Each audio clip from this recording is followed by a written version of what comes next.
Hey guys, welcome to another video. In today's video I wanted to talk about PvP in Diablo 4. I don't know about you guys, but this is definitely a part of the game I am very excited about. However, I am also equally concerned about.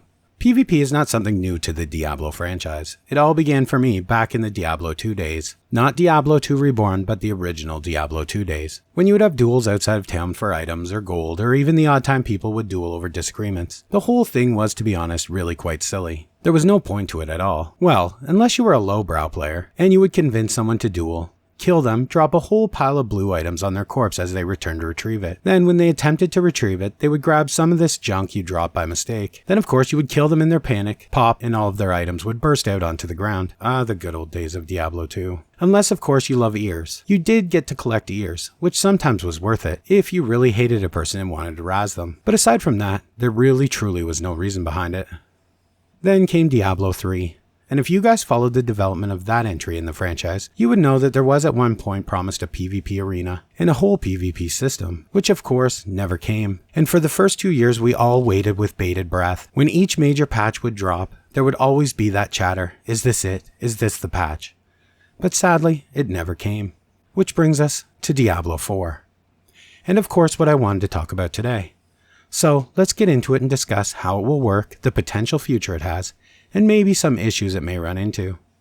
So first, to the most important thing, how will it work? Well, Diablo 4 will of course feature in-depth PvP, and they claim that they have designed a good portion of the game with PvP in mind, which is interesting, and even so much so, they've even put some lore behind it. So, the story goes kinda like this. Mephisto, of course being the Lord of Hatred, forever looking to instigate violence, has cursed specific areas of Sanctuary, transforming them into fields of hatred. In these fields, his influence pits mortal against mortal in combat to the death. If you happen to be one of these lost souls who has given in to Mephisto's temptation by marking yourself hostile, you open yourself up, facing the full fury of others who have marked themselves hostile.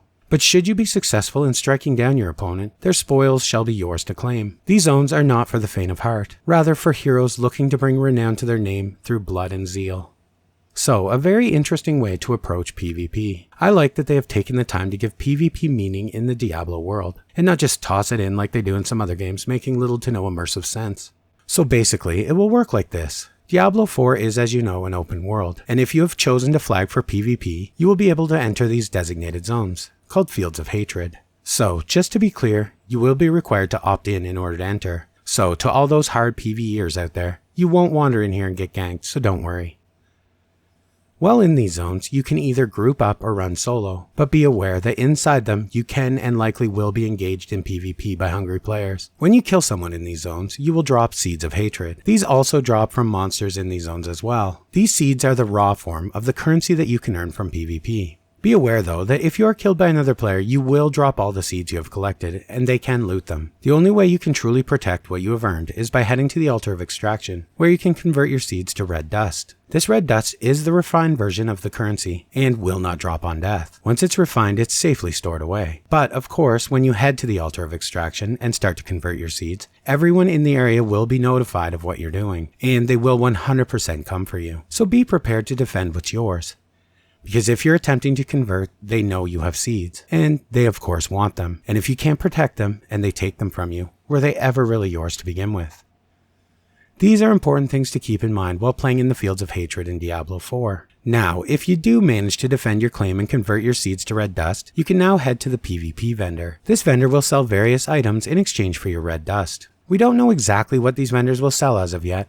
During development, the developers have mentioned that they'll be carrying PvP gear. Then they sort of moved off that narrative, potentially due to pushback from the community. And now they seem to be only saying they'll be selling mounts and cosmetics. So honestly, who knows, it may change over time. Also, if you choose to engage in a lot of PvP and have collected a nice big stack of Seeds of Hatred, the game will then declare you a Vessel of Hatred. This will then mark you on the map, so players will know that you are a prime target for a ton of seeds and potentially other bounty rewards. And if you manage to survive this, you will also be rewarded if you manage to live for a certain period of time.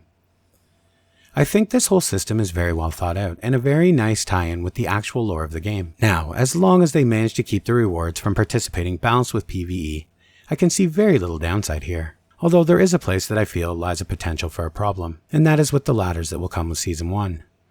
The Diablo franchise hasn't been one known for class balance. It is very difficult to achieve simply because of how the classes play. So achieving a balance will be a huge task for the dev team, and I don't think it'll happen overnight. So there will be 100% a powerful meta on the leaderboards for the first few seasons.